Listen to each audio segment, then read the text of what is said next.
Hey, hey, Tanner James, DJ TJ. You're listening to the Peak Period podcast. We are on episode 21. Episode 21. This is going to be a really, really good episode about kind of pricing and how much do you charge and are you really worth what you're charging and that kind of stuff.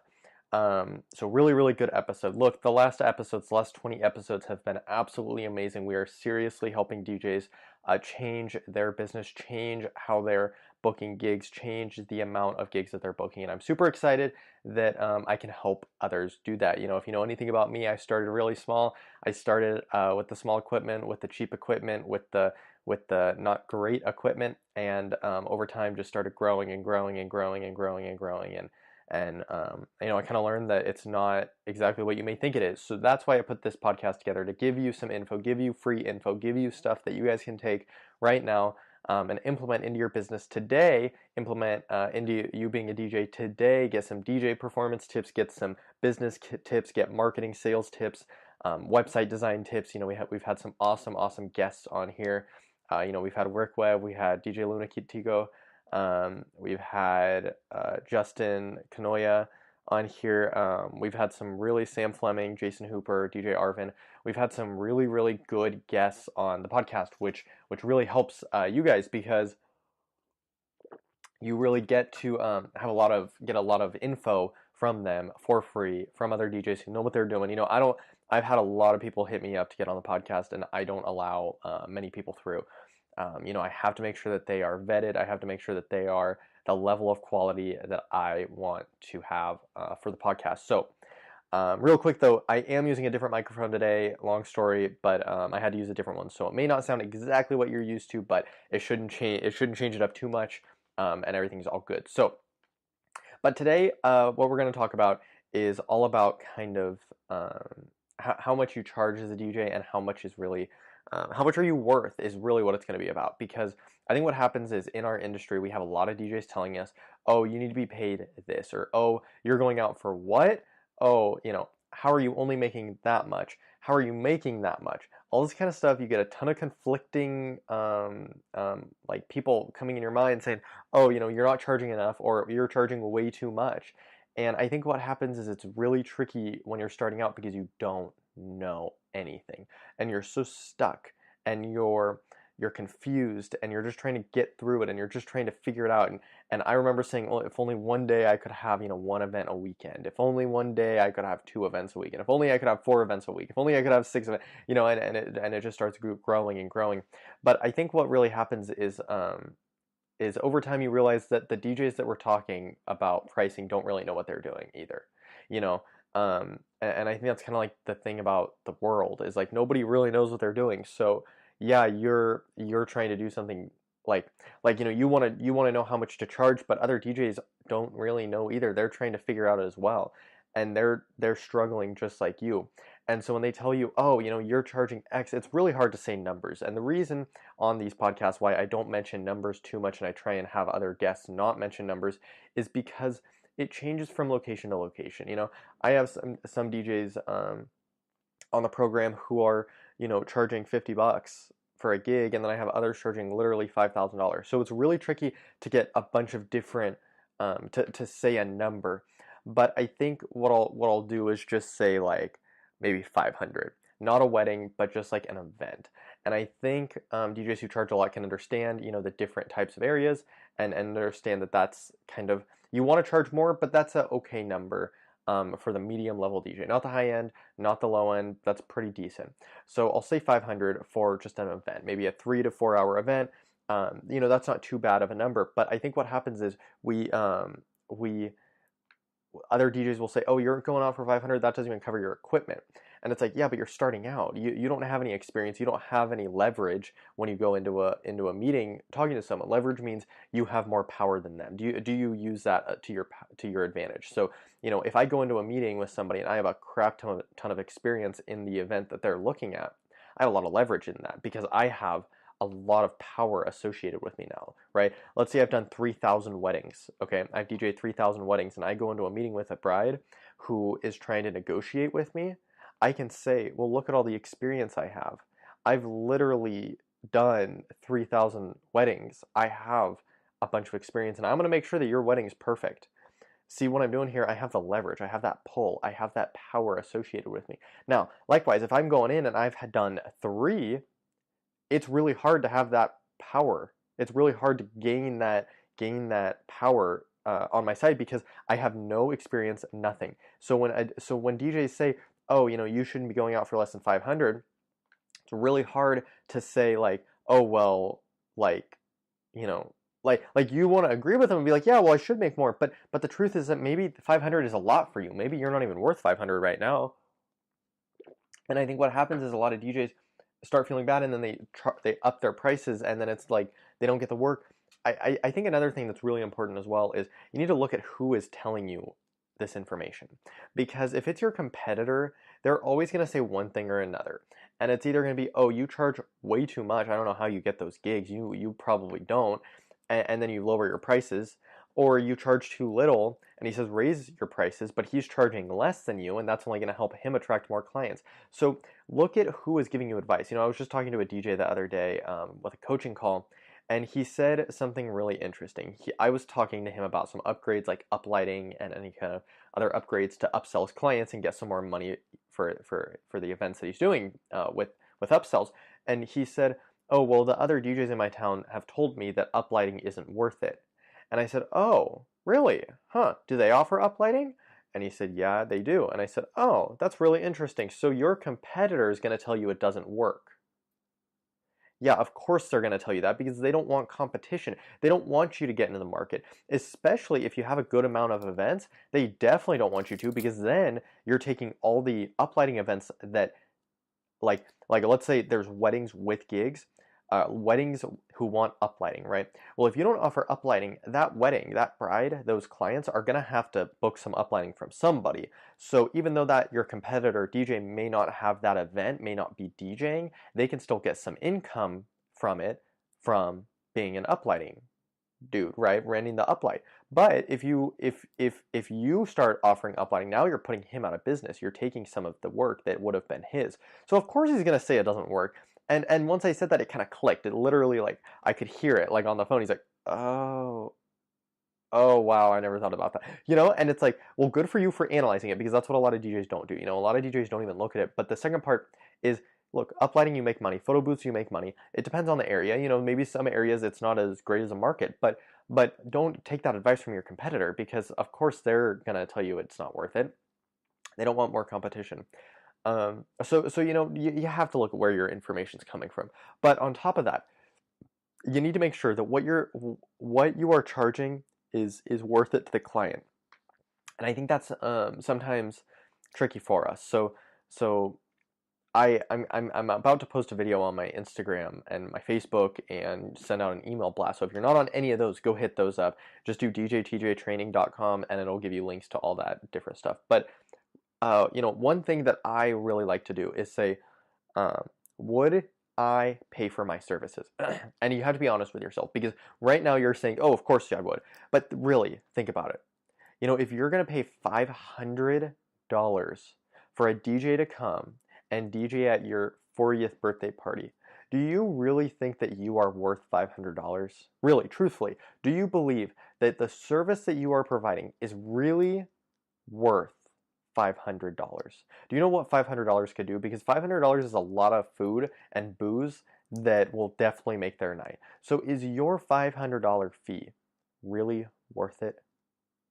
Because to me, it is worth it. I could charge twice as much and I would still feel that it is completely worth it. You could pay me $1,000 for a backyard house party, and I guarantee that these people will feel that they got their money's worth. You could 4x, you could 10x it. I guarantee that they will feel like they got their worth. Now, not every DJ can do that. And I can do that with weddings, I can do that with school dances, I can do that with any kind of events. And if you don't feel that way, you need to figure out why and change it. Because if you don't feel that way, how can you persuade a client? How can you go in and talk to a client and say, "Look, you need to book my services"? You can't do it. So you need to make sure that you have that mindset that you are actually worth what you are providing. With my courses, I have many courses that I have. I have a few different courses. I have the pros package, the DJ 101, and then I have some other smaller options. Sorry, I'm drinking a lot of water right now. I'm getting sick, and so I want to make sure that I don't get sick, and I'm trying not to get sick, and so I'm trying to drink a lot of water. So sorry for the pauses, but with my courses, when I was creating the price points on them, and every single time I raise the price, because I do raise the price often, um, I I said to myself, would I pay for that? Really, like, is what I'm getting out of this course worth it? And every video that I make, is this 3 minutes of time worth the person's who's going to watch it? Is it worth their time? And every single time it's yes. Every single video that you watch, you will get some kind of value out of it. And the courses that you will invest in will be worth it. I really think that you should go into debt to get my courses, and they're not that expensive. Okay, I want to get a bunch of DJs on these courses. Look, I truthfully believe that the courses that I'm going to give you are worth 10 times as much as you're paying. Really, I mean, so it's not even a joke. I mean, the course is like $200 or $300 right now. $200. You could jump on that course for $200. That course will make you a crap ton of money. If you do what I'm telling you to do, it will make you money. You got to work, but it will do it. It's not get rich quick. It is completely. I'm giving you exactly what you need to know. And so that's why I can sell it, and that's why I don't feel bad. When I give you a product or I give you a video on Instagram, I truthfully believe that it is worth it to you. So when you are pricing yourself as a DJ and you come up with this price, maybe it's $1,300 for a basic wedding package. Is the client getting $1,300 worth of value? Because if they aren't, okay, look at it this way.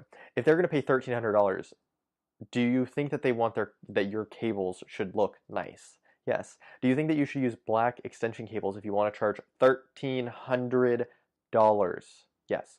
It's those small things where it changes everything. Now, will a client say, "Oh, he used will they point out the black extension cable?" No. But will they point out an orange extension cable? Yes. So that's where the difference comes in. You need to make sure that you have good looking equipment, nice looking equipment, not equipment with a ding or a big dent in the speaker grill on the front. You make sure that your setup looks nice. You make sure that you have a nice table. It doesn't have to be the most extravagant stuff, especially if you're starting out, but just make sure that you have the nice stuff. One thing that has always irked me are extension cables. I want black extension cables. I pay a lot of money for black extension cables for my personal business. And the reason is because it makes you look professional. I've worked with many other DJs who don't have those, who have orange or green extension cables or tan or the ones that are red and black and it looks like you're in a construction zone. Those are not, it just makes you look unprofessional. And that's not what I want. I want to go for the look that I look like I'm worth X amount. I want people to say, "Man, how much did you pay him?" Because he has it all together, right? That's what I want. And it's gonna happen where you're at a wedding. Let's just say a wedding DJ, and there's somebody there who had a bad experience with their wedding DJ, and they see you, and they're gonna go up to the bride and say, "How much did you pay for him? Because he really has it all together." Right? That's what I want. I want that connection with people. I want people to say, "Wow," right? And I'm sure that's what you want as well. I don't think many DJs don't want that. So, but I charge a lot of money. I am on the higher end. And so how do you get there? First, you have to look at what are you going to offer that justifies that price. Because here's the thing. Look, truth, really, a lot of DJs will say, like when doing the pricing, you should take 5 to 10% of the equipment fee and do it like a rental house, right? Does that make sense? So you're going to do however much money you have invested in gear. Let's say you have $5,000 worth of gear. You're going to do 5% of that, which is $250, and you need to tack on $250 onto your fee and any other fees that are associated with this gig. So let's say you're going to spend $50 in gas, and you have some other fees, and then your fee. So whatever the fee is, and it's going to come out to a certain number, right? And so they're going to say, well, yeah, that's that, whatever. Now, if you charge more, it may be $500, that equipment fee, or it may be $700. And the thing about this equipment fee is that it's that they are saying this from a good standpoint. They're trying to be real. They're trying to be helpful. They're trying to help you out. But the other side of it is clients don't really care right? Clients don't care that you have a successful business. They just want their event to go well. They just want to make sure that they have sound, right? They don't care about you. They don't care about your business. They don't care about that kind of stuff. They care about themselves. I talk about this a lot in the sales side of the DJ industry, and I say, look, clients don't care about you or your gear or anything. They care about themselves. My mom's a wedding planner, and she has some funny connections. And so some of the people that she works with, one of them, her slogan is "What's in it for me?" Or no, it's so her slogan is "What's in it for me," which is funny, right? Because it's so like I don't even know the word, but like so almost egotistical, but very what's in it for me. But here's the thing. Clients are basically saying that. Okay, they may not come out and say it, but that's what they're thinking. That's what they're saying. So you come into a meeting and you say, "Oh, I have this microphone that scans 1,000 frequencies and whatever." The clients don't care. They want to know what that microphone's going to do for them. So all you have to say, instead of "my microphone scans all of these frequencies and X, Y, and Z, and it's amazing," and "oh, it's the top of the line this and it's top of the line that," whatever. What should you say? You need to say something along the lines of, "Your guests won't have to deal with microphone dropouts because my microphone scans these channels and it does not drop out." That's all you have to say. And what they're going to say is, "Wow, okay, well, that's cool. Hey, Dave, isn't that cool?" And Dave's going to be like, "Yep, that's really cool. Let's book you." Because what you're doing there is what's their fear? They don't want to have their microphone drop out, right? At their wedding, they don't want their toast to start dropping out. They don't want their vows to start dropping out. So you come in and you say, "Hey, look, that won't happen because my microphone does this special thing where it makes sure it doesn't drop out. It scans these frequencies, it finds the best one, with it finds the best frequency and it connects to that one so that you don't have dropouts." So what you're doing for them is you're really telling them, "Look, my microphone's not going to drop out." And then they're like, "Wow." So if they met with 9 other DJs and they're all like, "Yeah, I have the reliable wireless microphone, whatever. Oh yeah, I have this microphone, whatever. Yeah, I have this wired microphone, whatever. Yeah, I have this microphone that scans 1,000 frequencies, whatever." And then you come along and say, "Look, your guests won't have to deal with microphone dropouts because of this." Now you're completely changing it all, and now you have power because now they're like, "Wow, well, we like that." So then when you give them a higher price and they're like, "Well, that's a little more than we were thinking of spending," but bam, they're going to spend. So that's kind of the thing. Look, just because you have good equipment doesn't mean you're going to be a good DJ, and that doesn't mean that clients are going to book you because they won't. I talk about gear and a DJ all the time. A lot of DJs want to get the nicest gear, and that's not what's important. You need to learn how to build a business first. You need to learn how to grow a business. And once you do that, you'll have so much extra cash, so much extra money, so much money flowing in that you can buy stuff. But you can't go out and buy the nicest gear right now. Get it later, okay? You don't want to get it now and stress about it. You want to get it later. So, that's really important. But I think altogether, the main thing of this whole podcast, if you can take one thing out of this podcast, it would be, are you even worth what you're charging? Because I think what happens is we get in this mindset of, "Oh, we're DJs, we do so much, we're worth it." And I'm not going against that. I truly believe that. But I think a lot of DJs aren't worth what they're charging. And then they get upset when clients won't book them, or don't feel like they got the value because they're like, "Oh, well, I'm a DJ, I should," and that's where the problems set in. So really, altogether, just make sure that what you're providing the client is actually worth it. Make sure that the value that you're providing to the client is actually worth it. And some of that is replying quickly to emails and jumping on the phone with them and answering their questions, even though they're so basic to us. And it's like, come on, are you serious? Doesn't matter. You need to jump on it. You need to get to them. You need to reply to them, because that is how you build value. That's how you connect with a client on a level that is not just the vendor. I recently made a post about being a vendor, and I said I never want to be a vendor, ever do I want to be a vendor. And the reason is because vendors don't have, again, the leverage word. They don't have any leverage. They don't have any power associated with them, right? You're just a vendor. They just sign the contract with you and you're a vendor. Instead, I want to be a consultant or an advisor or an expert. And the reason is because now I have power. Now I can talk to the clients and say, look, I don't recommend doing that, and this is why. Okay? Now, we want clients to come to us with questions, because if we can answer their questions better than somebody else, that is much better. So let me give you an example. Some clients think that it's a great idea to place the DJ way across the room in the corner and have the dance floor on the other side.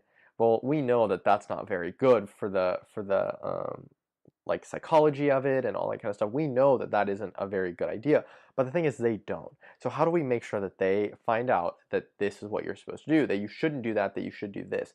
Well, you need to be an expert in that case, and you need to say, hey, look, this is cool, but what I really recommend is this, and the reason is because of this.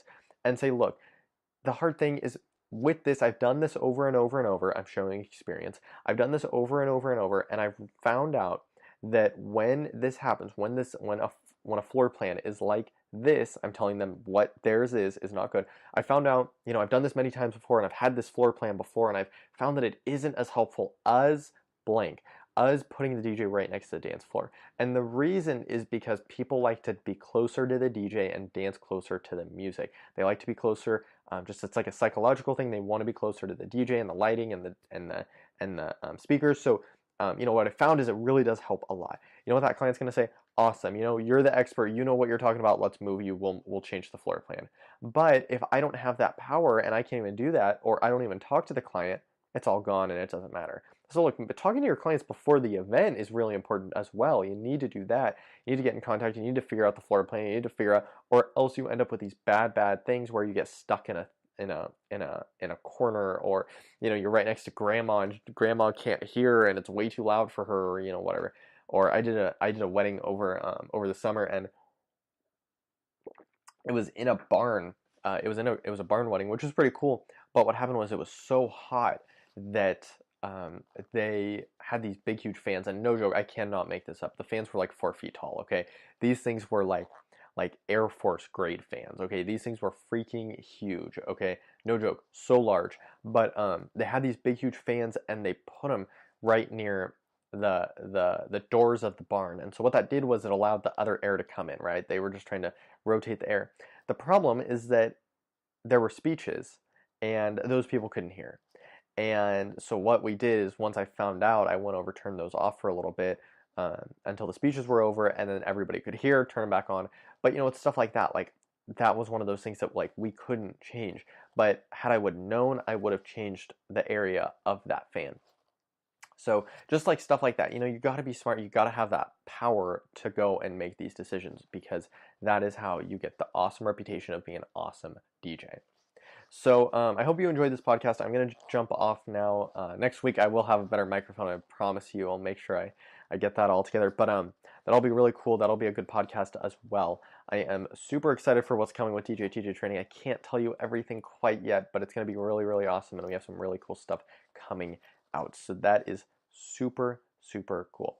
So thank you again for listening to the podcast. I'm really, really excited that I can help you guys out, help you DJs out, help you DJs learn kind of what I've learned.